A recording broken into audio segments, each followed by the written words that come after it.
అస్సలాముఅలైకుం friends, welcome back to Ayesha channel. కొత్తగా మన video చూసినట్టయితే ప్లీజ్ సబ్స్క్రైబ్ చేసుకోండి గాయస్. ఈరోజు మన రెసిపీ వచ్చేసి సుక్కా చికెన్ ఫ్రై అండి. టేస్ట్ మాత్రం అద్దిరిపోయింది, వేరే లెవెల్ ఉంది. ఈ చికెన్ ఫ్రై బగారా రైస్లో కానీ, కొబ్బరి అన్నంలో కానీ, అలాగే పప్పుచారు కానీ, రసంలో కానీ, దేంట్లోకైనా కాంబినేషన్గా అద్దిరిపోతుంది. సింపుల్ ప్రాసెస్లో అయిపోతుంది, ఎక్కువ టైం కూడా తీసుకోదు, కానీ టేస్ట్ మాత్రం వేరే లెవెల్ ఉంటుంది. ప్రాసెస్లోకి వెళ్ళిపోదాం. ముందు ఒక హాఫ్ కేజీ చికెన్ తీసుకొని ఇలా చిన్న చిన్న పీసెస్గా కట్ చేయించుకోండి. ఇక్కడ నేను చూపిస్తున్నాను కదా, ఈ సైజులో కట్ చేయించుకుంటే సరిపోతుంది. ఇప్పుడు దీంట్లోకి హాఫ్ స్పూన్ పసుపు, ఒక స్పూన్ సాల్ట్ని వేసి మంచిగా మిక్స్ చేసి స్టవ్ పైన పెట్టండి. స్టవ్ పైన పెట్టిన తర్వాత అలానే వదిలేయకుండా ఇలా మధ్య మధ్యలో కలుపుతూ ఉండాలి, లేకపోతే చికెన్ అనేది కొంచెం మాడిపోతుంది. ఇలా కలుపుతూ కుక్ చేయండి చికెన్ని. అప్పుడు చికెన్లో ఉన్న వాటర్ని మొత్తం రిలీజ్ చేస్తుంది. చూడండి, ఇక్కడ చికెన్లో ఉన్న వాటర్ మొత్తం కొంచెం కొంచెంగా రిలీజ్ అయిపోతూ ఉన్నాయి. ఇప్పుడు చికెన్ అనేది ఆల్మోస్ట్ మొత్తంగా కుక్ అయిపోయింది. చూడండి, ఈ క్వాంటిటీలో అయితే కుక్ అయిపోయింది. వాటర్ కూడా ఇలా తెమ్మగా ఉన్నాయి. ఇప్పుడు దీంట్లోకి ఒక స్పూన్ అల్లం వెల్లిగడ్డ పేస్ట్ వేసి పచ్చివాసన పోయేంత వరకు కలపండి.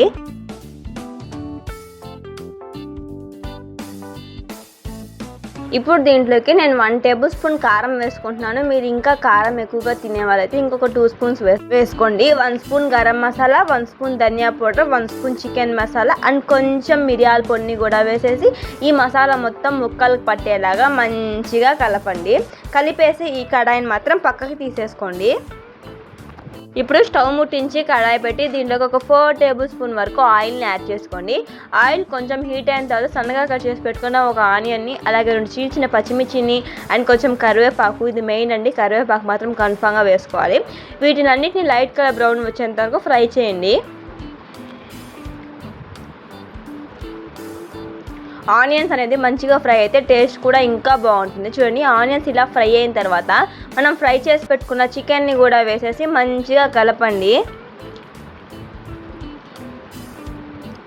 మనం వేసిన ఆయిల్ మొత్తం చికెన్కి మంచిగా కరుచుకొని పోవాలి, అంటే మంచిగా అతుక్కోవాలి. ఇప్పుడు చూడండి, ఇక్కడ చూడండి, మంచిగా ఫ్రై అయిపోయింది చికెన్.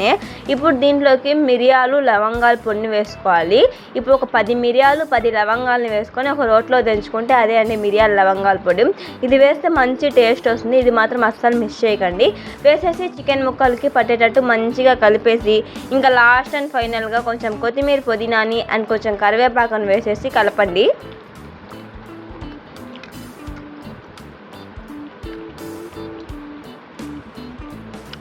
ఇంకా మీకు కావాలంటే కొన్ని కిస్మిస్ కూడా వేసుకోవచ్చు, కొంచెం జీడిపప్పు పలుకుల్ని వేసుకున్నాను. టేస్ట్ ఇంకా చాలా బాగుంటుందండి. ఇలా ఒక్కసారి చికెన్ సుక్క ఫ్రైని ట్రై చేయండి, టేస్ట్ మాత్రం వేరే లెవెల్ ఉంటుందండి. ట్రై చేసి మనకు కామెంట్లో చెప్పేయండి ఎలా ఉందో. మన ఛానల్ సబ్స్క్రైబ్ చేసుకుని మన ఛానల్ సపోర్ట్ చేయండి. By guys.